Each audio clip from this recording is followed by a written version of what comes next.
NEET India single largest medical entrance exam है जहां massive competition है and considering the high cut off trend क्या वाकई इस एग्जाम को क्रैक करना पॉसिबल होगा if we start preparing from now.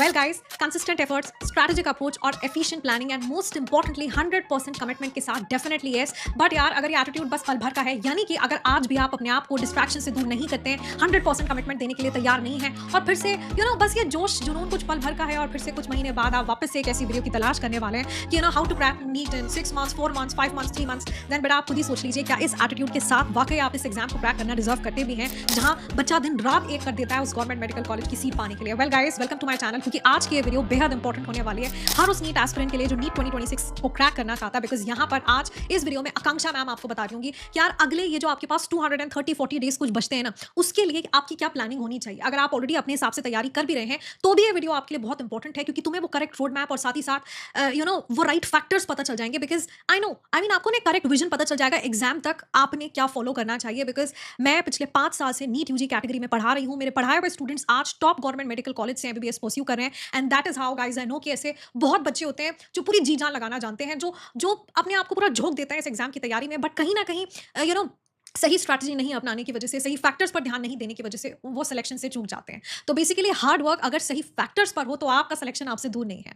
So guys, इससे पहले कि मैं वीडियो की शुरुआत करूं, I am Akanksha and I am a chemistry educator in NEET UG. I did my masters from Hansraj college, university of Delhi. I am also a CSIR NET qualified with AIR 34 and also NET qualified. इसी के साथ मैं Delhi university topper भी हूं। मेरा graduation score 90+% था, for which I was also awarded the scholarship by the department of chemistry. And इसी के साथ मैं आप सबको रिक्वेस्ट करूंगी कि फटाफट से चैनल को सब्सक्राइब कर लीजिए एंड वीडियो को दीजिएगा बहुत सारा प्यार, सो दैट आपकी आकांक्षा मैम रहे सुपर डुपर मोटिवेटेड और ऐसा बहुत सारा बढ़िया कंटेंट आपके साथ शेयर करती रहे, क्योंकि आने वाले समय में इस चैनल पर आपको और भी बहुत सारा अमेजिंग कंटेंट मिलने वाला है। और यार साथ ही साथ ना मेरा टेलीग्राम चैनल, जिसकी लिंक आपको कमेंट सेक्शन में मिल जाएगी, उसको जरूर ज्वाइन कर लीजिएगा, क्योंकि वहां पर मेरे बहुत सारे फ्री कोर्सेज का लिंक भी मैं शेयर करती हूँ, बहुत सारा study material, reaction chart, formula sheets, mind maps, बहुत कुछ। ठीक है, तो यार देखो, अब समय है सितंबर से दिसंबर का एंड सितंबर टू दिसंबर को मैं कहूंगी this is the prime time, this is the prime period. और इसको अपनी सुपर पावर अगर आप इस समय पहचान लेना तो गाइस ट्रस्ट मी, इस समय आप कंपटीशन को बीट कर आगे निकल सकते हो। सबसे पहली बात पता है क्या है, इस समय पर बच्चे ना उतने भी ज्यादा सीरियस नहीं होते। आप देखो कि एक अलग ही लहर दौड़ पड़ती है जैसे ही एग्जाम पास आता है,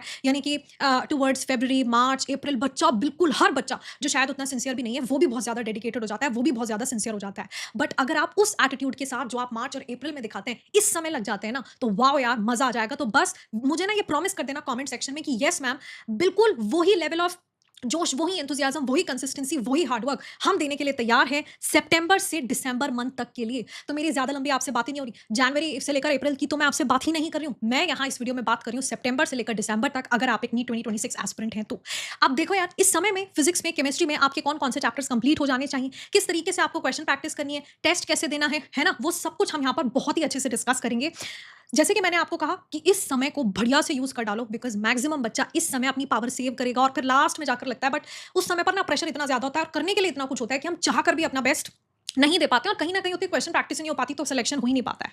अब सबसे पहले तो अगर हम केमिस्ट्री की बात करते हैं ना यार, आइडियली अभी तक आपके ये वाले चैप्टर्स कंप्लीट हो जाने चाहिए, बट मैम हमारे कंप्लीट नहीं हुए, या फिर हमने किए तो हैं बट शायद उतनी एफिशिएंसी के साथ नहीं, मतलब सितंबर के एंड तक हो जाने चाहिए। ठीक है, ये वाले जो चैप्टर्स हमने यहाँ पर लिखे हैं, बिकॉज केमिस्ट्री से कुछ वैसे चैप्टर्स हैं, देखो mole concept, atomic structure, periodic properties, chemical bonding, IUPAC nomenclature, GOC and reaction mechanism, hydrocarbons, redox reaction, जो कहीं ना कहीं केमिस्ट्री का बेस है, यानी कि केमिस्ट्री का फाउंडेशन ही इन पर्टिकुलर टॉपिक्स है, जिनके बिना आपको पूरी इंटायर केमिस्ट्री समझ ही नहीं आने वाली। ठीक है, so these are the topics जहां पर जो आपके हो ही जाने चाहिए बाय द एंड ऑफ सितंबर।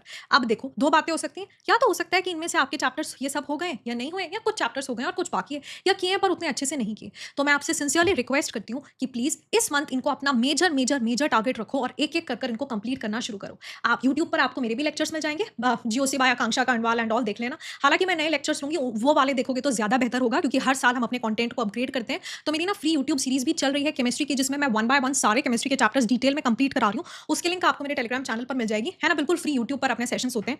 अब इसमें से ना या एक बारी चेक कर लो, जैसे 1 2 3 4 5 6 7 8 चैप्टर्स हैं, है ना। अब 8 में से अगर मान लो कि तुम्हारे 3 से भी कम हुए, है ना, तो फिर इस मंथ ऑब्वियसली आप सारे के सारे नहीं कर पाओगे। जैसे कि ये एक बहुत बड़ा चैप्टर है, फिर ये एक बहुत बड़ा चैप्टर है, तो कोई बात नहीं, हाइड्रोकार्बन्स नहीं भी हो तो चलेगा, और इसी के साथ रिएक्शन मैकेनिज्म नहीं भी हो तो चलेगा, और इसी के साथ रेडॉक्स रिएक्शन नहीं भी हो तो चलेगा, है ना। ये उन स्टूडेंट्स के लिए जो शायद अभी मैम इतनी जल्दी नहीं हो पाएगा क्योंकि इतना कवर नहीं हुआ है।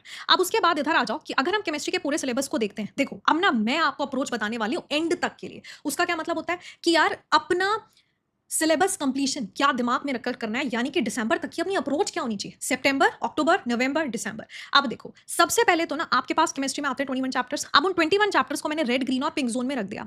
रेड जोन में वैसे चैप्टर्स हैं जिनका वेटेज भी बहुत ज्यादा है और जिनको करने में टाइम भी बहुत ज्यादा लगता है। मतलब ये आपका पूरा टाइम डिमांड करते हैं कि भैया टाइम दो, 1-2 हफ्ता तक जब पहली पहली बार पढ़ते हैं, लेक्चर्स अटेंड करते हैं, तो इन चैप्टर्स में लग जाता है ना। तो ये वैसे चैप्टर्स हैं, पर ना इनसे क्वेश्चन भी काफी पूछे जाते हैं, है जैसे कि एटॉमिक स्ट्रक्चर, केमिकल बॉन्डिंग देख रहे हो आप, हाइड्रोकार्बन्स, पी ब्लॉक। फिर आ जाओ ग्रीन जोन पे। अच्छा, ग्रीन जोन वाले चैप्टर्स बढ़िया है क्योंकि ना इनका वेटेज तो बढ़िया है, ठीक ठाक है। मतलब 2-3 तक क्वेश्चन भी आ जाते हैं, लेकिन हो जल्दी जाते हैं। जैसे काइनेटिक्स चैप्टर में आपको बताऊं, क्या बढ़िया चैप्टर है यार, छोटा सा चैप्टर है ना, ज्यादा कोई टाइम नहीं लगता इसको करने में, बट इसका वेटेज बहुत अच्छा है और स्कोरिंग बहुत ज्यादा है आपका यूनिट। तो ये वैसे वाले चैप्टर्स हैं। और पिंक जोन में तो मतलब रैंक बूस्टर्स हैं अपने, मतलब जो करने ही करने चाहिए आपको, क्योंकि इतने प्यारे चैप्टर्स हैं ना यार, मतलब हो भी जल्दी जाते हैं, ज्यादा कोई टाइम नहीं लगेगा इनको आपने कवर करने में। और इसी के साथ साथ एक बारी अगर कंप्लीट हो गए, है ना, एक बारी बच्चों आपके ये वाले चैप्टर्स कंप्लीट हो गए, तो मतलब पक्का ही है कि यहाँ से आपके नंबर आ ही रहे हैं, क्योंकि यहाँ से सीधे स्ट्रेट फॉरवर्ड क्वेश्चंस आते हैं, usually previous year question based, and question आएगा जरूर। ठीक है, फिर इसके बाद हमारे पास आते हैं आपके क्लास 11th के टॉपिक्स। क्लास 11th के अगर हम बात करते हैं फिजिक्स की, तो यार इसी तरीके से मैंने क्या है, फिजिक्स के भी रेड, ग्रीन और पिंक जोन में बाइफिकेट कर दिए। सेम फॉर क्लास 12th मैंने रेड और ग्रीन, पिंक जोन में बाइफिकेट कर दिया आपका फिजिक्स के लिए भी।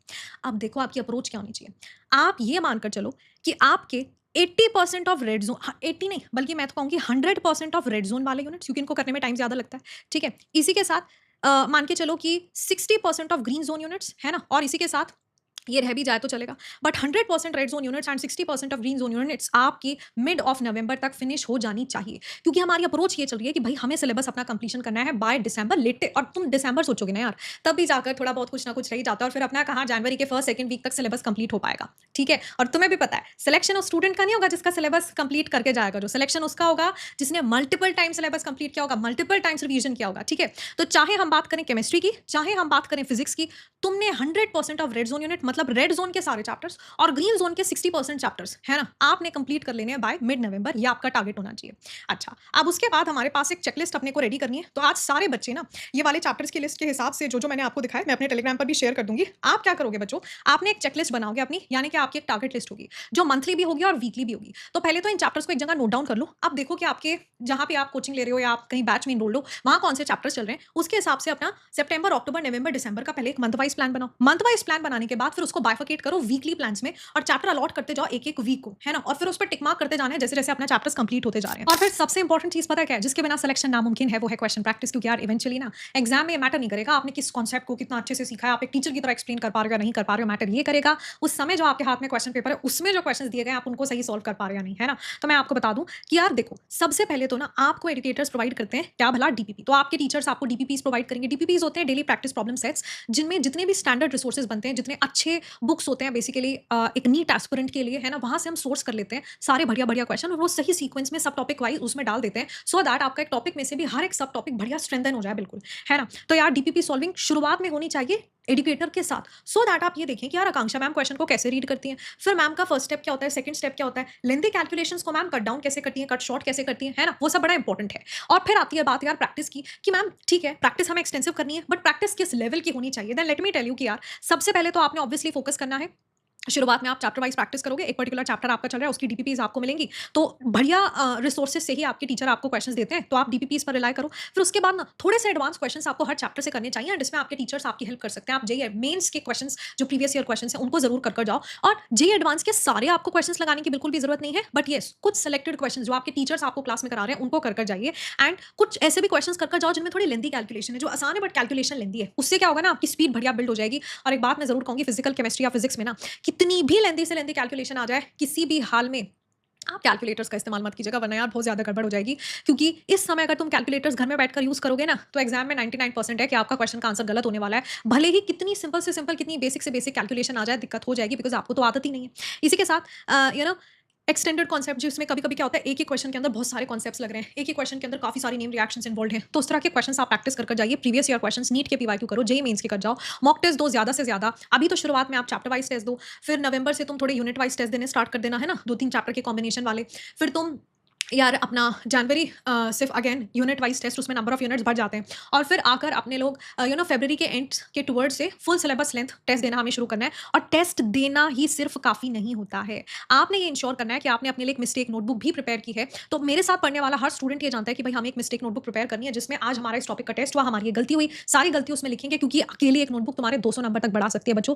सीरियसली मैं आपको बता रही हूँ, जब आप अपनी सारी की सारी मिस्टेक्स जो आप एक टेस्ट में करते हैं आकर एक कॉपी में लिख लेते हैं एंड आप देखते हो कि यार क्या दिक्कत थी, मुझे डाउट रह गया था, कैलकुलेशन एरर थी, कॉन्सेप्ट की प्रॉब्लम थी, जिस तरह की भी प्रॉब्लम थी, रिवीजन नहीं हो पाया था, नेक्स्ट टाइम उसे कर कर जाओ और कम से कम एग्जाम में इसी को रिवाइज कर कर चले जाओगे ना, तो तुम ये सोच लो कि तुम्हारे जो गलती तुम ऑलरेडी कर चुके हो कम से कम वो गलती नहीं कर कर आओगे, वहां बच जाओगे। अब इसी के साथ इस फेज ये जो आपका फेज ऑफ प्रिपरेशन चल रहा है, यहाँ पर आपको ना बिल्कुल कोई शॉर्टकट नहीं अपनाना कि भाई वन शॉट देख लिया, नहीं। डिटेल लेक्चर देखिए, डीपीपी सॉल्व कीजिए, प्रीवियस ईयर क्वेश्चन सॉल्व कीजिए, एग्जाम्पलर देखो। मैं अपनी क्लासेस में जब आपको मैं बता दूं पढ़ाती हूँ तो हर चैप्टर की एनसीईआरटी रीडिंग जहां जहां रेलिवेंट है, एनसीईआरटी के हाइलाइट्स हम लोग कवर करते हैं, तो वो करो और साथ ही साथ एनसीईआरटी बेस्ड क्वेश्चन प्रैक्टिस करिए, खासतौर में इनऑर्गेनिक केमिस्ट्री के अंदर काफी सारे एनसीईआरटी के लाइन से ही क्वेश्चन आपको मिल जाएंगे, है ना। तो NCERT line by line question आप प्रैक्टिस कीजिए। इसी के साथ यार फॉर्मुला शीट्स हो गया, माइंड मैप्स हो गया, रिएक्शन चार्ट्स हो गया, मैं भी आपको दिखा दूंगी। आप मेरे टेलीग्राम चैनल पर अगर ज्वाइन करेंगे तो यार मैं भी अपने स्टूडेंट्स को ये सब कुछ प्रोवाइड करती हूँ and trust me, they are going to be your best of friends during the time of exam. क्योंकि जब मार्च में अप्रैल में जब पूरा पूरा फुल सिलेबस टेस्ट हम देते हैं ना,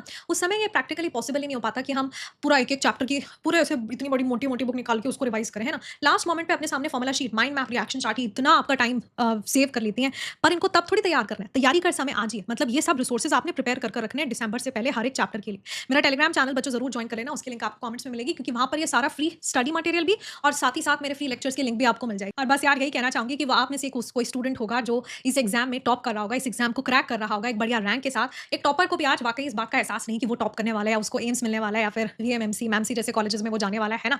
तो बस खुद पर विश्वास रखना है, सही फैक्टर्स पर आप काम करेंगे तो यार ये एक कॉम्पिटेटिव एग्जाम है। आपको अपने कॉम्पिटिटर की वीकनेस को पहचानते हुए कि यार उसकी फिजिक्स वीक है, उसकी केमिस्ट्री वीक है, मैं उसमें अच्छा कर जाऊंगा, आपने इस कॉम्पिटिशन में आगे बढ़ जाना है। एंड बस अंत में खुद पर विश्वास रखिए that yes I can do it. और यार मेरा नहीं हुआ सिलेक्शन तो किसी का नहीं हो सकता, क्योंकि अगर मैं वो हर चीज जो इस एग्जाम की तैयारी के लिए लगती है वो कर रहा हूं, तो यार फिर तो बात ही क्या है ना।